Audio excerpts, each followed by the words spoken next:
Yes, hello everybody, Tommy G here, and in this video we're going to be talking about objections to the sale, but not how you might think. I truly believe that an objection is an opportunity, and I'll tell you why.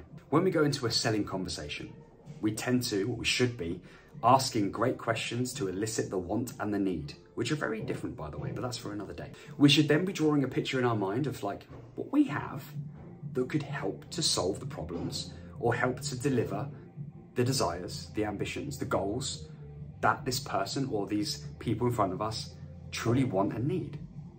We then should be giving them, almost like a doctor would, a prescription. Here's what we recommend based on what we know we can do and based on what you've said. This is the best option. But objection should only happen once you've presented the best possible option or the prescription or the proposal, however you may call it. Now, when those objections arise, people tend to get a little hot, a little sweaty, especially if it's happening in a pitch in person. And they tend to like maybe lose a bit of confidence or lose a bit of composure, and maybe even fear starts to kick in. Fear of this objection, fear of rejection, fear of being told no, right? And you know, as human beings, that's something that we carry around with us based on past experiences that we've had. But this needs to change if you are to get success or more success in your sales process and your conversion rate. So here's how to remodel it in your mind. An objection is an opportunity, and it's an opportunity for three very specific things. Number one, it is an opportunity for you to show how much you believe in your services or your products.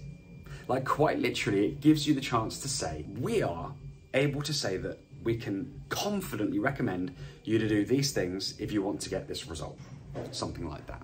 So it gives you a chance to really showcase how much you believe in your products. And people can smell a mile off, by the way, if a salesperson or someone who's doing some sort of selling does not believe in their product or their service. They can smell it. I know you can too. I know I can. And at that point, you kind of go, look, thanks, but we're not interested. The second thing is that you get to show how confident you are at being the person or the people or the company that they should work with. And what I like to think is that if these people are going to buy, like what I do is digital marketing. So if these people that we're talking to are going to work with a digital marketing agency, then I don't want them to work with anybody else. I want them to work with us because nobody else will give them what we can give them. Nobody else will do as much of a job as we will. No one else will care as much as we will. So I like to think about that. And then it's my responsibility to put that across in my words and in my body language. So it might be something like this. Thanks for bringing that up. I think it's really important that, that you understand how much we care about our clients and how much effort we put in.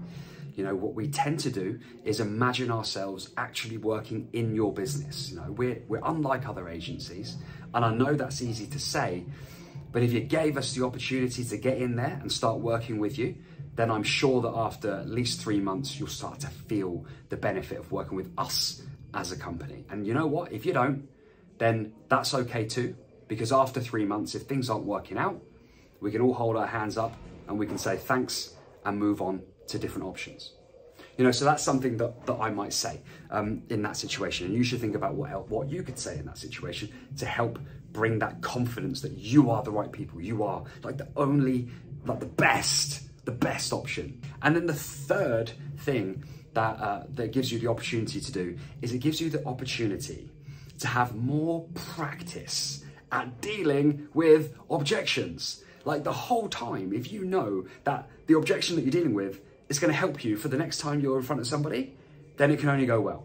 You know, the only reason we feel anxious about things is because we are scared of what might happen. So we can bring more control into that situation. Like we expect objections and we actually invite them. We actually embrace them because you know that they're going to help you. They're going to help you to train. You know, just like if you were to train hill sprints, you would get fitter, you get faster, you get stronger. Your practice is what makes it permanent, and there's nothing better than what I'd like to call like match fitness, getting in there and actually doing the thing that you want to improve. So the whole time in my head, I'm like, do you know what, Tommy, it doesn't matter how this goes, because this is great practice. This is time in the saddle. There will be many more of these conversations in the future. And if you can walk away from this conversation with your head high and your values kept, and you can put in a good performance, then that's a great result. You know, win or lose, client or no client, that's a great result. So if you bring that sort of belief into your mind when you go into a sales conversation, that any objection is going to be practiced, and you invite that objection because you're excited about how to navigate around, under, over, through that obstacle, then you're always going to be okay and you've got nothing to fear, or you've got much less to fear, right? I'm not suggesting this is just going to go away, although it might. So as a recap, objections are an opportunity. They're an opportunity to show how much you believe in your services and products, how confident you are that you are the right human beings to help them. And it's practice, because those three things are all great things. And all of a sudden, objections start to look a little bit more positive. So thanks for watching. Share your comments underneath, and if this helped you, let me know. I'd love to know. And hey, if you want to know more about this, I'm giving a presentation at the Business Networking Show on the 6th of October, where I'm going to be diving way deeper into this. The event itself is hosted by Brad Burton and his team, and you can get yourself there by going to their website. Alrighty, that's all for now. See you later.